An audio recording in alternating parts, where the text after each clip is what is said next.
Chapter 22 Amusements in a Great City of Hell. Words of caution. I had proceeded but a short distance when I saw faithful friend sitting by the wayside, evidently waiting for me.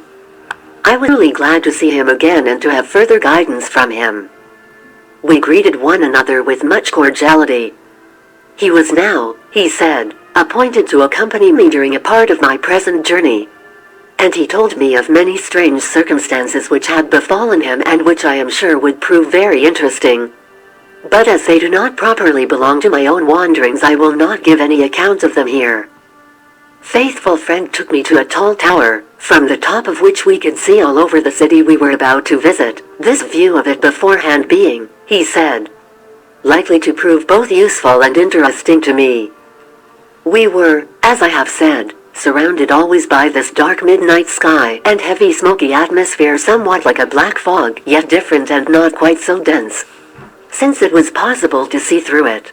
Here places by the strange and elsewhere by the lurid flames kindled from the fierce passions of the spiritual inhabitants. When we had climbed to the top of the tall tower, which appeared to be built of black rocks, we saw lying below us a wide stretch of dark country.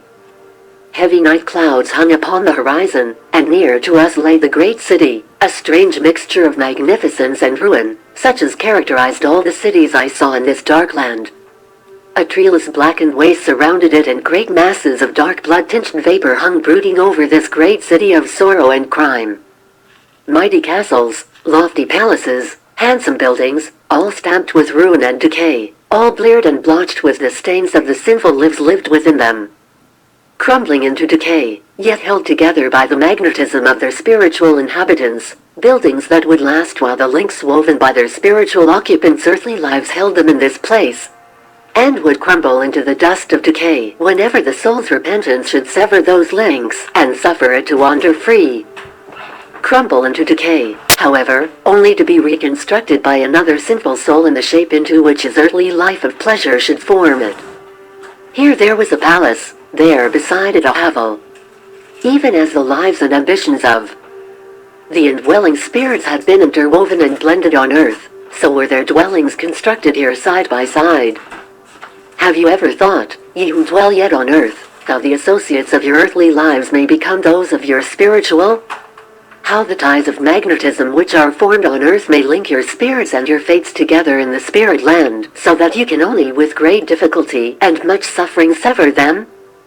Thus I saw in these buildings before me the proud patrician's palace, built of his ambitions and disfigured by his crimes, joined to the humble abodes of his slaves and his parasites and panderers of earth, which had been as surely formed by their desires and disfigured by their crimes, and between which and his palace there were the same links of spiritual magnetism as being himself and those who had been the sharers and instruments of his evil ambitions.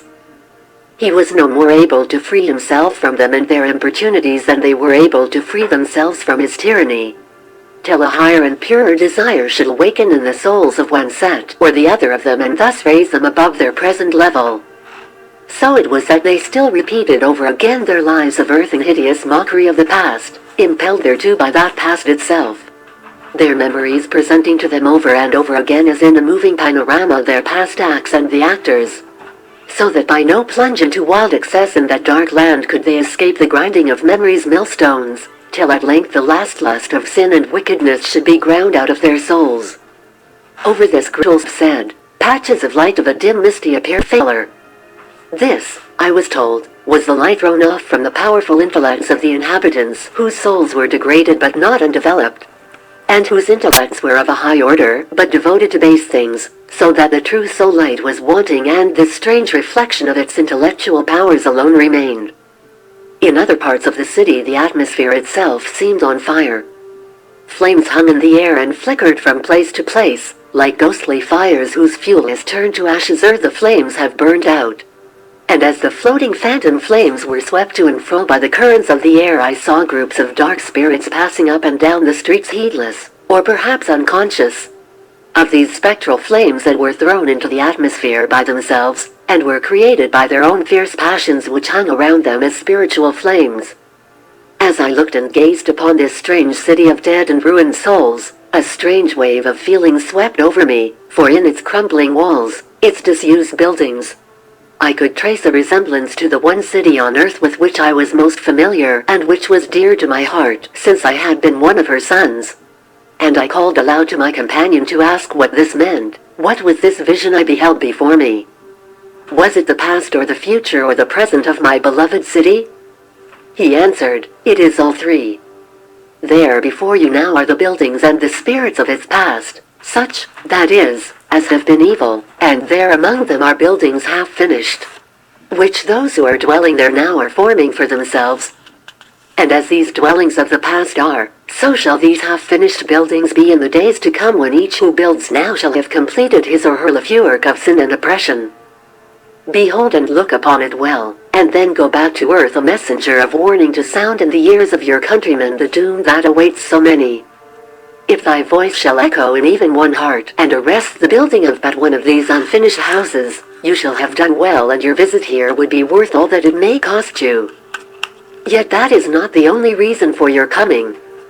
For you and me, oh, my friend, there is work even in this city.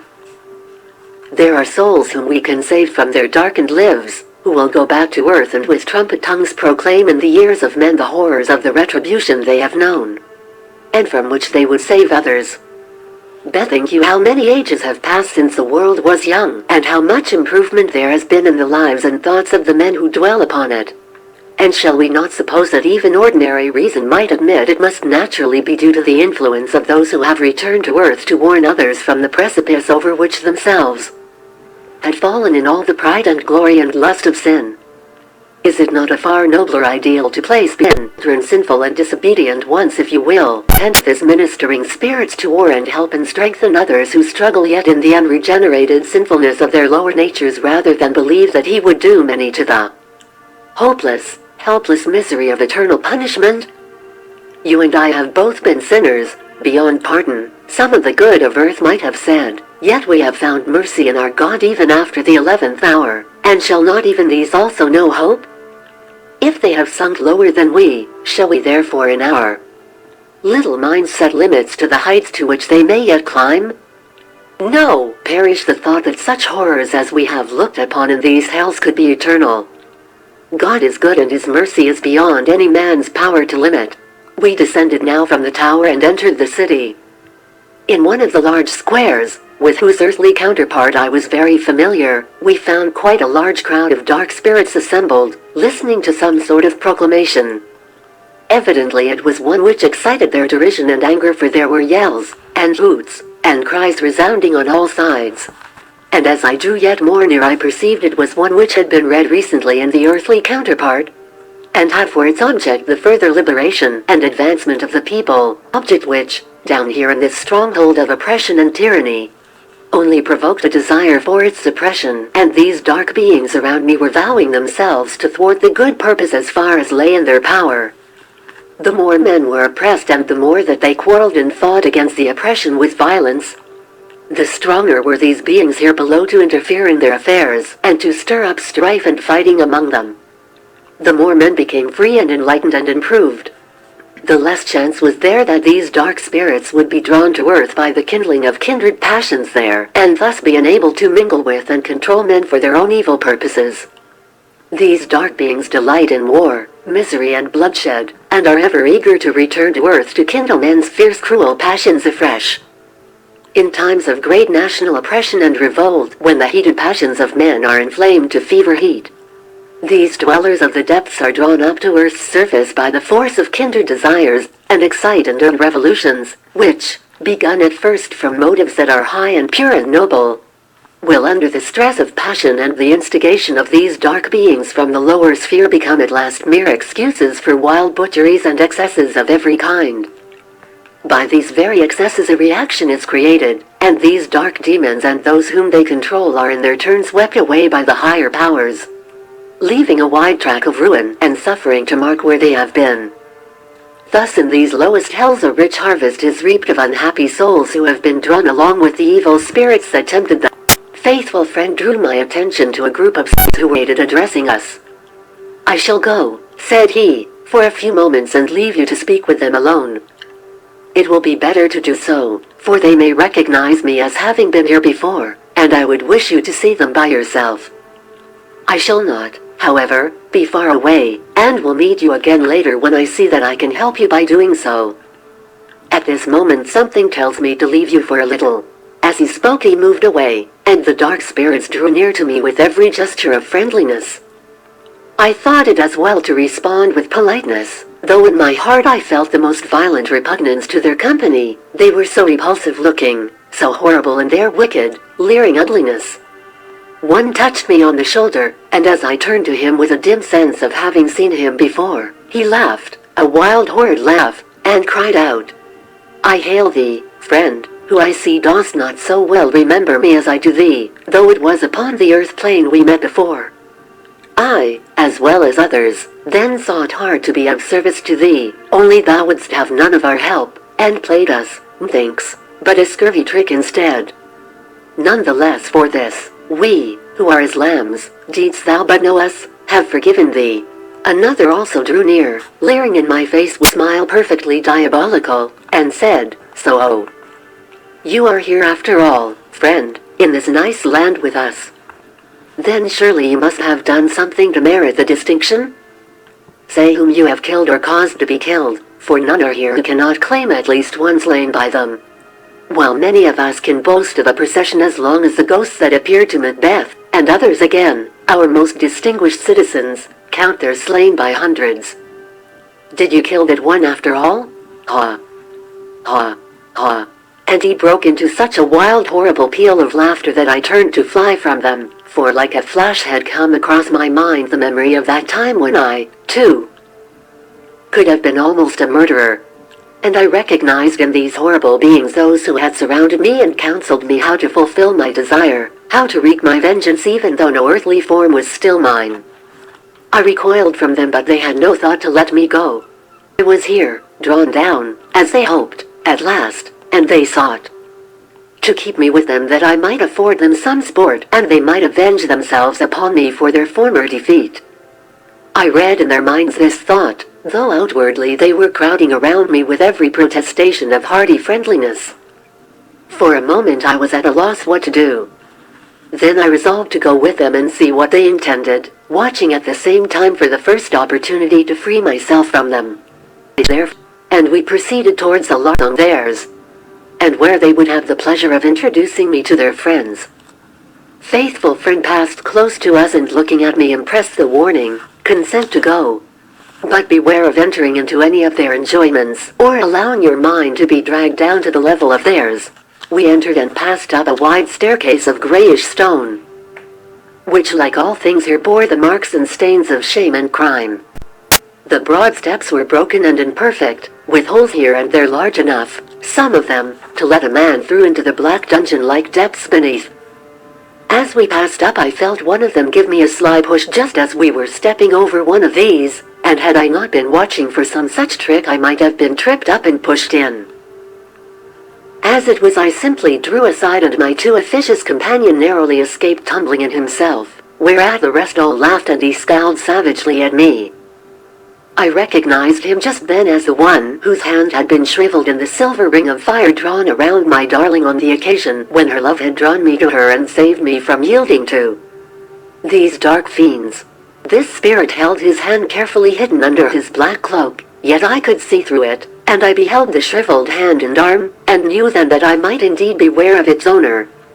At the top of the staircase we passed into a large magnificent room, lighted up by a glare of fire and hung around with dark draperies which were in perfect rags and tatters and all splashed with crimson stains of wet blood, as though this had been the scene of not one but many murders. Around the rooms were placed ghostly phantoms of ancient furniture, ragged, dirty, and defaced, yet retaining in them a semblance to an earthly apartment of great pretensions to splendor. This room was filled with the spirits of men and women. Such men, and alas, such women. They had lost all that could ever have given them any claim to the charms and privileges of their sex. They were worse to look upon than the most degraded but draggled specimens to be seen in any earthly slum at night. Only in hell could women sink to such an awful degradation as these. The men were to the full as bad, or even if possible worse, and words utterly fail me to describe them, were it indeed advisable to do so.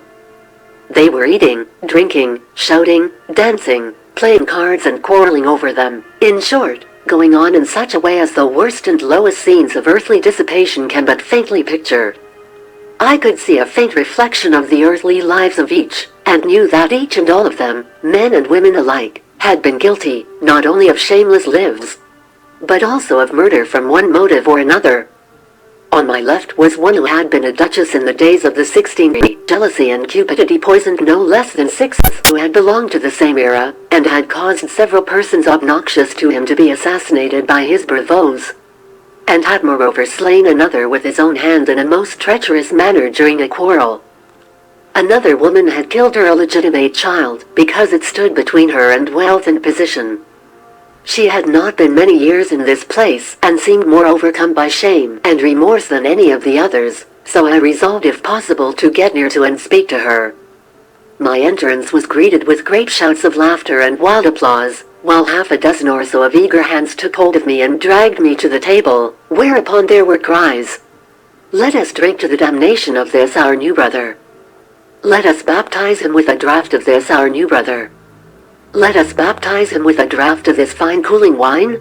And before I well realized their intentions, they were all waving their glasses aloft amidst yells and shouts and horrible laughter, whilst one, seizing a full glass of the fiery liquid, tried to throw it over me. I had just presence of mind enough to step lightly aside, so that the liquor was nearly all spilt upon the floor, and only a small portion fell upon my robe, which it scorched and burned like vitriol, while the wine itself turned into a bluish flame, such as one sees with lighted whiskey, and disappeared at last with an explosion as of gunpowder. Then they put before me a tray full of dishes, which at first sight resembled earthly delicacies, but on closer inspection I saw they were full of the most horrible, corrupting and loathsome maggots. As I turned away from them, one hag of a woman, for she was much more old and ugly and horrible to look upon than the most degraded specimen you can imagine, whose bleared eyes and fiendish expression made me recoil from her, seized me round the neck and tried, with many grimaces which she intended for coquettish smiles, she had been, oh ye powers, a great beauty on earth, to induce me to join her and her party in a little game of cards. She said, "The stakes for which we would play consist of the liberty of the loser. We have invented this pleasing mode of passing our time here, since it revives for us the divertissements of the past. And because there is no money here which one can win, or use if you win, seeing it all turns to dross in your hands, we have adopted this mode of paying our debts. And we agree to be the slave of anyone who beats us at our games of chance and skill, till we can turn the tables on them by ourselves, winning and make them in turn our slaves. 'Tis a charming arrangement, as you would find did you join our party for a little. These others here," she added, with a strange mixture of insolent arrogance and animosity in her tone, "these others here are by the canaille, the scum of the place. And you do well to turn from them and their amusements. And these my friends are all noble also, and we want you one of the elite."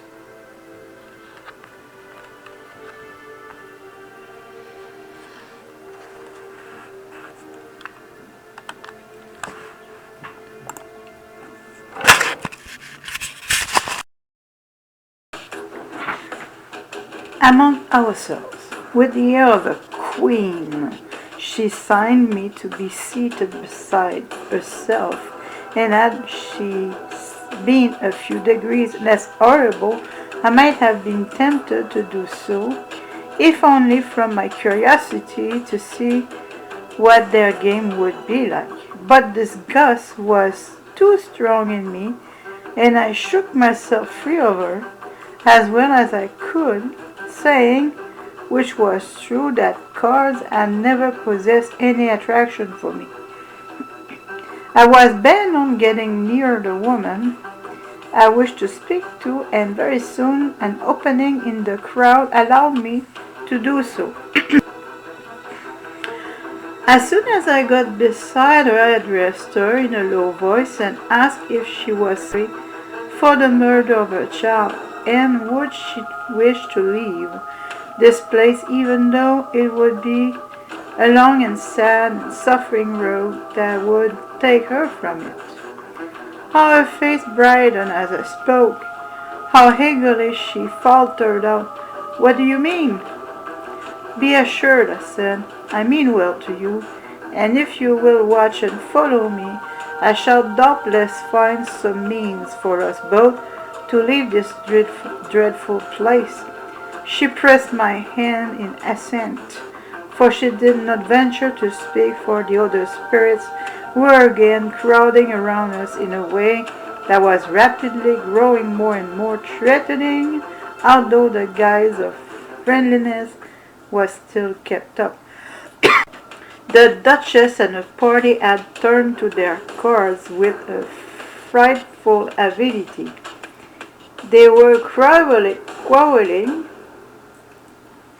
over them and accusing each other of cheating, which I have no doubt was the case, and it seemed as though a fight was about to begin in that corner of the room to vary the monotony of their existence. I noticed also that the others were collecting in groups round the door so as to keep me from leaving in case I desired to do so, and I saw my enemy with the withered hand whispering with some others of very low degraded type, such as might have been slaves in their past lives. Half a dozen men and women were indulging in the abominations we read in the descriptions of the witches' Sabbats of the old days of witchcraft, and which I shall certainly not attempt further to describe. Can it be, I thought to myself as I looked at them, that there was truth in these old tales after all? And can the explanation be that these unfortunate beings, who were accused as witches, did really allow themselves to be so dominated by evil spirits that their souls were for a time drawn down to one of their spheres and took part in some of its frightful orgies? I know not, but there seems truly a marvelous resemblance between these things I was now witnessing and what was related to the so-called witches, most of them half-witted mortals more to be pitied than condemned.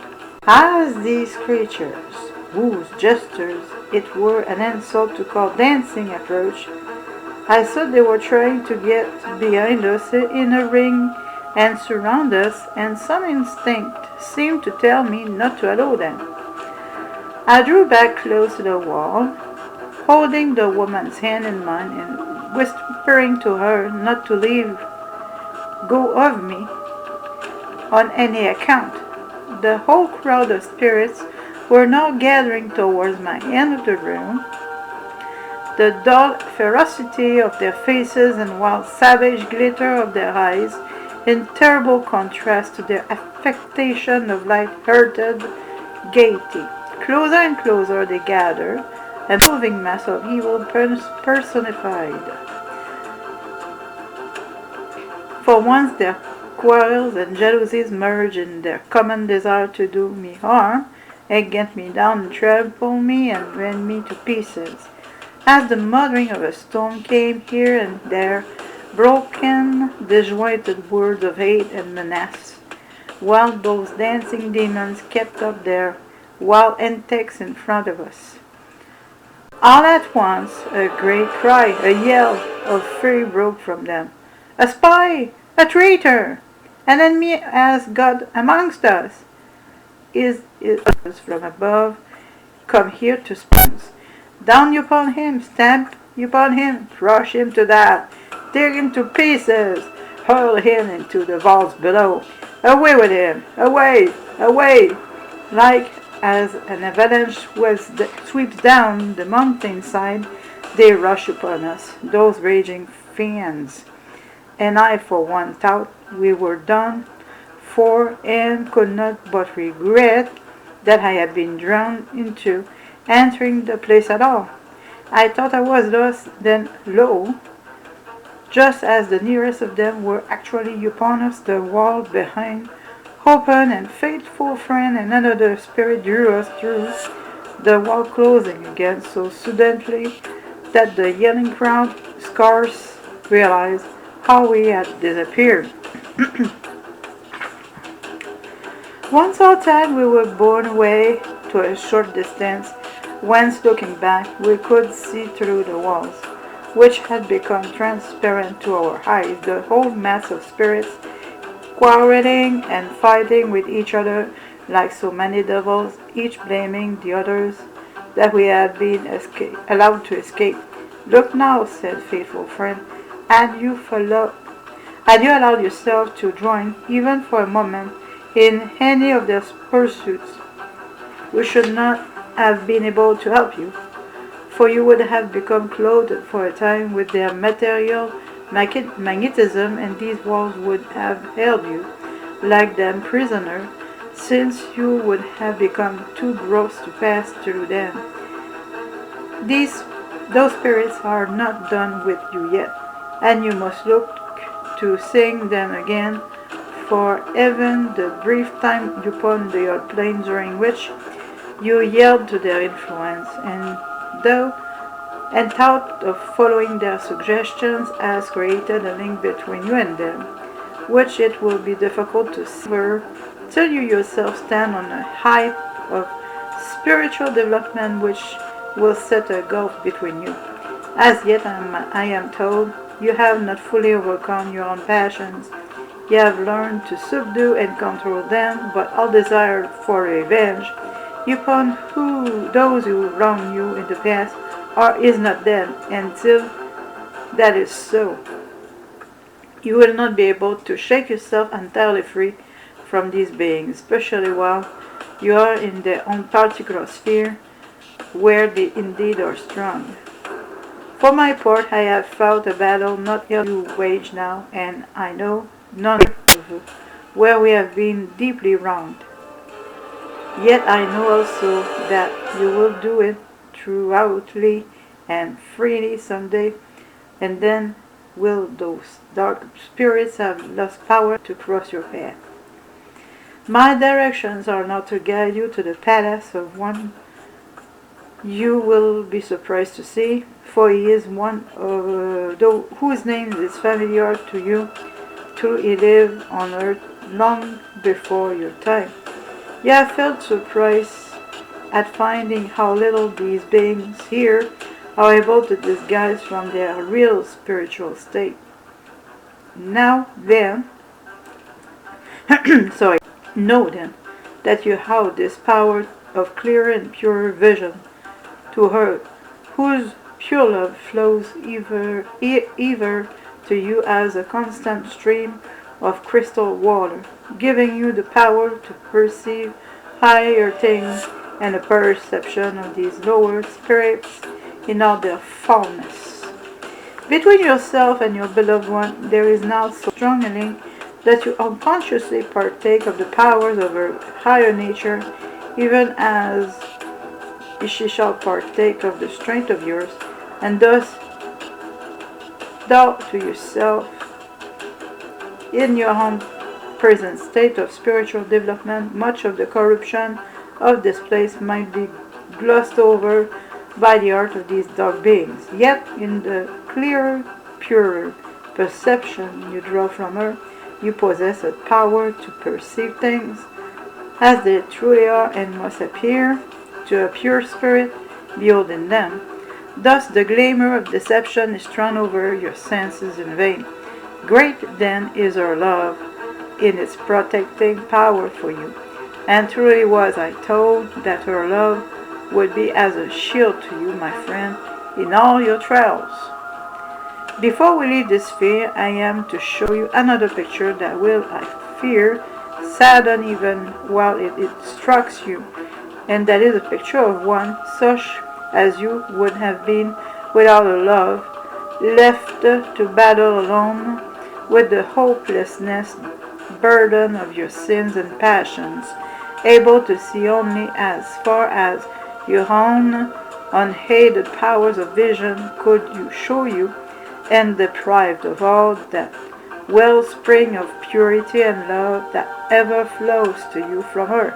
You are to follow me to a spot where, and we know the sight will make you doubly tender and considerate to those unhappy men whom you can help better than any, since you will know that but for her saving love you must have sunk like them, and in the fullness of your gratitude we know you will seek to do for others what has been done for yourself.